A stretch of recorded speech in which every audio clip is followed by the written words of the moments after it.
everybody for being here today. My name is Todd Schulte. I'm the president of an organization called Forward.us. We are happy to be one of the founding partners in now what is the fourth annual Immigrant Heritage Month. And we're here today to celebrate that when, people like my family came over in this country, and I'm from St. Louis, Missouri. My relatives who came over here 150 years ago are coming for the same reason that people are coming here today. And Immigrant Heritage Month is an opportunity to celebrate the shared immigrant experience. And the I Stand With Immigrants and the I Am an Immigrant campaign is an opportunity for us all to celebrate that our nation is stronger because immigrants are a source of strength, immigrants have made this country great, and immigrants will continue to do that in the future.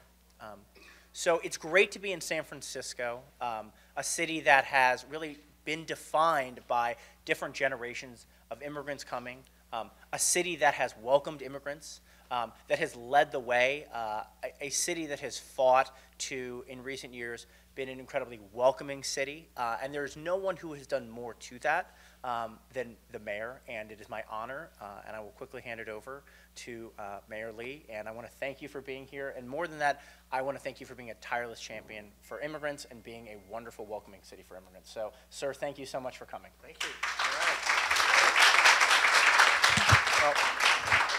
All right. First of all, let me thank Todd and his staff and Forward.us for organizing this event, not just here, but all around our country. In San Francisco, I think we say that there's many parts of the U.S. that tolerate, some of them barely tolerate, immigration and immigrants and diversity. We in San Francisco and the Bay Area, we get to celebrate our diversity. That's our strength. That's why we have an Immigrant Rights Commission to not only celebrate, but to protect rights, to increase them where necessary, and to recognize where people want to succeed, that we can do it all together. I want to say, give a shout out to Laundry Cafe for hosting this. It's a great place, and we're going to come down more, and we're going to have a lot of activities in this area that are very positive for people. And also want to say thank you to Talia Hart from the Chamber, and to Daliwar, who is with us as a CEO. And I love it when our CEOs and our business community get it, when their workforce is part of our workforce, and when their city is part of their city, and we're working together to make sure we stand up for immigrants. And in our city, we've been doing our share. We have, of course, funded and put resources into what we say and believe in. We're not going to take these attacks sitting down. In fact, right now, we're urging our congressional delegation to fight on the floor of Congress to make sure that the bills that are being discussed and debated, that we protect our immigrant community, recognize their contributions, the billions of dollars they contribute to our cities. But most importantly, we are a nation of immigrants. And we have to recognize that if we close the doors and build walls, that's not what the United States of America has been about or all about. And as a son of immigrants, I recognize that very clearly. I know how hard immigrants work. I know they want the best schools, and they want their kids to go to school. I know they just want to participate equally. And this is also why we have an Immigrant Rights Commission that's working on the census, that works on programs to have pathways to citizenship. We're doing training right now, which I didn't think we really had to do years ago, to know your rights, because people are afraid of all of the negative rhetoric that's come out of this federal administration. And I've often said that when we lost a friend at the White House, we had to look for other friends. Well, we're gaining new friends. We're gaining the friendship of the state of California and all of the elected officials on the Assembly side and on the Senate side to make sure that we stand up for our immigrant population. So we're also in courts. We're protecting people's rights. And today, we'll probably be at our airport just to make sure that people's rights aren't violated as they implement parts of the travel ban that we weren't sure of and should have been better reviewed by the Supreme Court, that we want to make sure that the way in which our federal government is handling matters, again, doesn't have an overall bias against people from different countries. And of course, we also looked at what other things are happening, and we will continue to resist. We don't believe in religious registries, and that's not going to keep our country safe. And so our city will not only be in the courts, will be in the community making sure that people are not part of a registry. And all of our city agencies, as well as our state agencies, have a level of collaboration right now that is unprecedented, again, because we believe that our immigrants should stand up with all of us together and not be afraid. This is what we're lucky to do, because in San Francisco and in California, I think we have people who are informed citizens. Advanced citizenship means you understand these things and you don't just react in a biased way on matters that affect all of us. If you want to deal with safety, but let's not pull everybody into a blanket of discrimination and call that safety. That's not how we operate. That's not what America is about. So I am, again, glad to celebrate with everyone. This is Immigrant Heritage Month, and this is a wonderful way, not only with the shirts, not only with the slogans and the buttons, but bringing people together on the theme that we all should recognize the role of our immigrants, support them, help them succeed as we help each other succeed. Congratulations, Ford US. Thank you.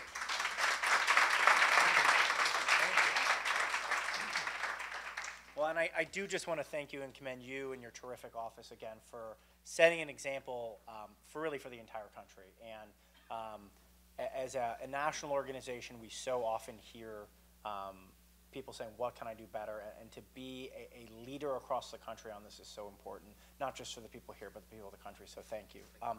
I do want to draw attention to our next speaker because too often I think you see the business community kind of concerned with kind of core small issues, and under Talia Hart's leadership, the San Francisco Chamber of Commerce has played such a critical role in raising up the voices of the business community on this issue, that understanding that immigration and being a country that welcomes immigrants, albeit imperfectly in our history, has been an incredible source of economic advantage, really our great global competitive advantage, and San Francisco is committed to doing this in the future.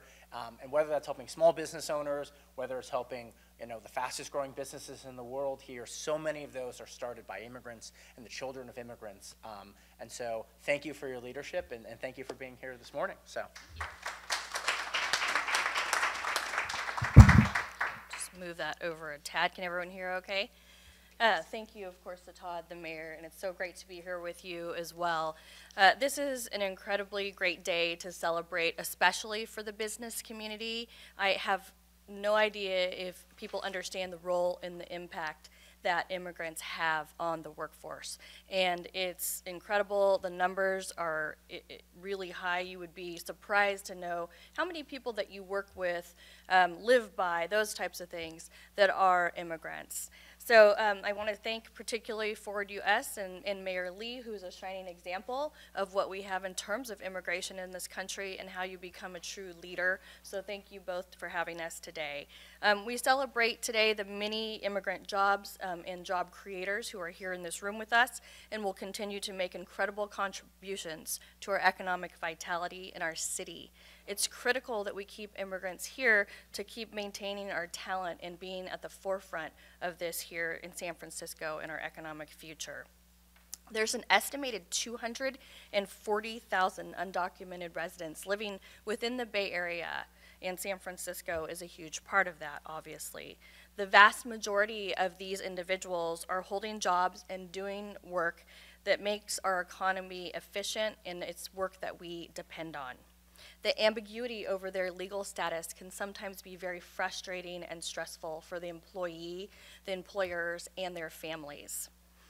One of the things that we've done in 2012, the Chamber joined with 25 other chambers from across the country to advocate for the increase in number of skilled workers through the H-1B visas. So we wanted to make sure that people with advanced stem cell degree holders from graduate universities were excluded from that annual green card cap. So immigration provides a very competitive advantage for our workforce and for business, as you mentioned. It's crucial and very critical to our continuation of economic vitality. Today, the San Francisco hosts over more than 2,500 member businesses and organizations, many made up with leadership of immigrants, some of which you'll even hear from today. So the Chamber stands with immigrants, and we celebrate the way they enrich our community and cultivate a very dynamic economy. So please know that San Francisco Chamber does stand with immigrants, and thank you very much.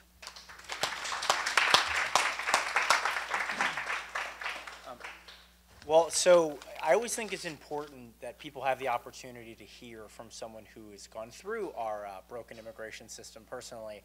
And I think, there's this idea that sometimes we should judge our immigration system in kind of a simple binary way. Someone gets to be here, they don't get to be here. But really, we should aim to be a country that has an immigration system that both upholds our values as a nation of immigrants and at a basic level works. It's an honor to get to introduce Delaware Syed, who's the president of Freshworks, who's been through this and can tell us a little bit about his story and the incredible contributions that he has made to this country. So thank you for being here. Thank you, Todd. Great to be here. It's an honor to be here alongside Mayor Lee and Talia. Good to see you here as well. Well, I'm here to stand with immigrants, with all our people. And to Todd's point, I'm going to quickly share with you, this is very deeply personal to me, both as an American, as an immigrant entrepreneur, but also as someone who's a member of this community, as a father, and a community that's made up of immigrants.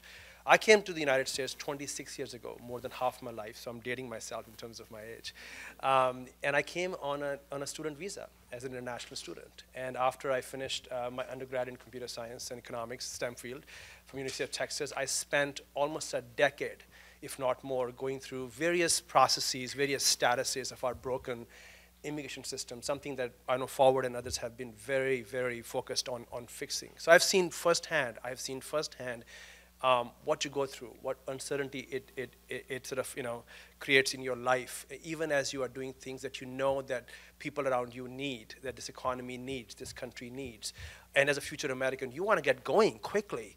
I am so gratified that today I'm in a position, decades later, to be a job creator, to be an entrepreneur who is actually creating jobs for fellow Americans. And the stats that you read and some things that Talia mentioned, those are real in my life. For every 100 H-1B workers, there are 183 jobs that are created by H-1B workers that are for folks who are born in this country. For every 100 STEM graduates of foreign, if you will, background of countries of origin that were born in the United States, we create 262 jobs for Americans. I know this doesn't make for a nice political slogan in campaigns, but that's the reality. And if we want this country, in our great country, to succeed, to remain dynamic, it is crucial that we embrace this reality, the facts, and make sure that we reform our system, which clearly has to be reformed. Because when you look at H-1B program, it's been around for almost 27 years. It was actually structured in the Cold War era. It hasn't been looked at since then. So anytime you have a policy as complicated, as complex as high-skilled immigration, it has to be reviewed.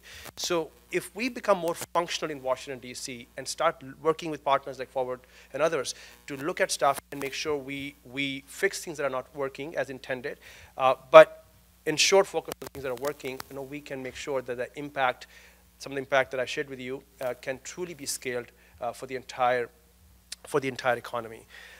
Secondly, let me say this. After last November election, I'll share with you a story. I walked into my office, and I was very involved in that whole campaign. Someone walked to my office and said, I am not comfortable about traveling to a certain state. And this individual is an Asian American. And I had never in my life before have been confronted with that kind of a question by a fellow employee, by a fellow American. And that's the world we're living in. And it was very important for us to make sure as a community of tech entrepreneurs, then we say we are standing up. We are standing up with immigrants, of people of all backgrounds, color, faith. And so we led a major initiative to put out some statements in support of civil liberties and social justice. And when the travel ban happened, of course, you saw that some of that campaign provided a big impetus to organize the tech community. So let me say this, that sometimes, folks make this is about high-skilled immigration, this is about, if you will, undocumented folks, this is about dreamers. No, this is about people. this is about people. It's about all of us.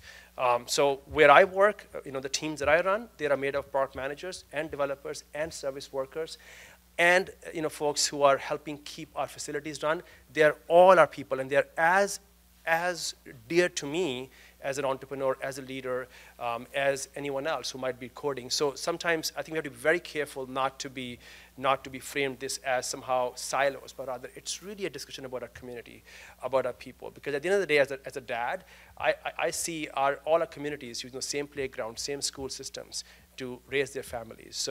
So glad to be here, so honored to be here. Thank you for doing this. Clearly, we have some ways to go. Today is an important day, but this energy shows here that we are in good stead to make some progress moving forward. Thank you.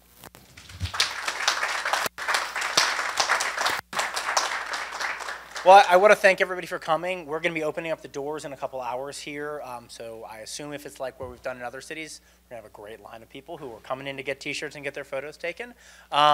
We've got Know Your Rights trainings coming up. We've got a panel with tech entrepreneurs later. We're going to be showing films. We've really got a tremendous 2 days planned here. And I want to thank everybody who was a part of it at our team at Ford. I want to thank everyone for being here. I want to thank folks for showing up. And a couple of us are happy to stick around and answer questions. I know some folks have to leave. So thank you all for coming, and look forward to celebrating these last few days of Immigrant Heritage Month with you as part of the I Stand With Immigrants and the I'm an Immigrant campaign. Thanks so much.